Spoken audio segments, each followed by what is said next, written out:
Bonjour à toutes et à tous, je suis très heureuse de vous présenter le nouveau roman d'Adeline Fleury, Ida n'existe pas. Mais d'abord, je laisse Adeline vous en lire quelques lignes.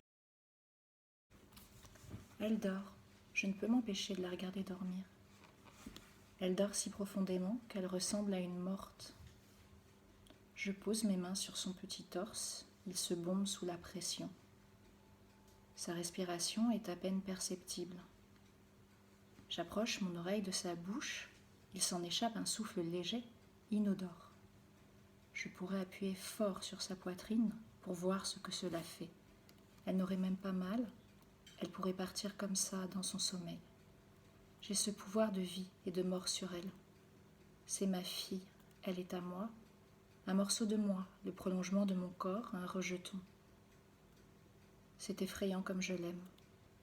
Ce petit bout de chair que j'ai envie tour à tour d'embrasser, de caresser, de serrer, de tordre, de pincer, de mordre. Je n'ai jamais connu pareil amour. C'est vertigineux. Voilà, j'espère que cette lecture vous aura mis l'eau à la bouche.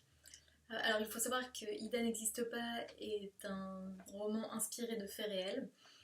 Et un peu à la manière de Leila Slimani dans Chanson douce, Adeline Fleury fait commencer son action par par une découverte macabre, et on remonte ensuite le fil des événements qui ont mené jusque-là. La narratrice traverse une crise identitaire. C'est une jeune femme métisse qui a grandi au Gabon, où son père est un diplomate blanc. Et il se trouve qu'elle est presque aussi blanche que lui, ce qui lui vaut d'être exclue par ses sœurs, mais aussi par ses tantes et sa mère, qui la comprennent d'autant moins qu'elle est ce qu'on appelle une enfant zèbre, c'est-à-dire qu'elle est surdouée.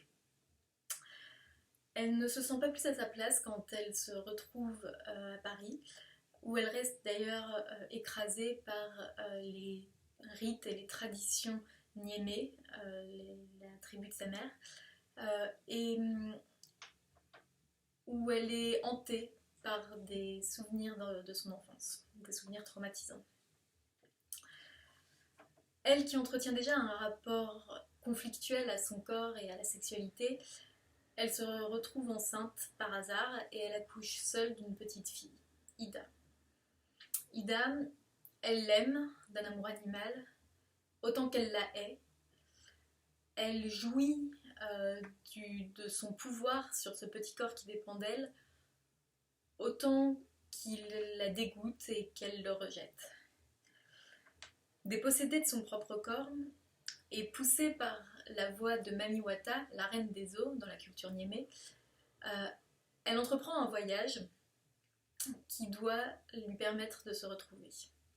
Alors je ne vous en dis pas plus, mais vous verrez que ce très court roman, à l'os, enferme les lecteurs et les lectrices comme ces personnages dans une mécanique narrative implacable et dans une folie qui se réfléchit elle-même.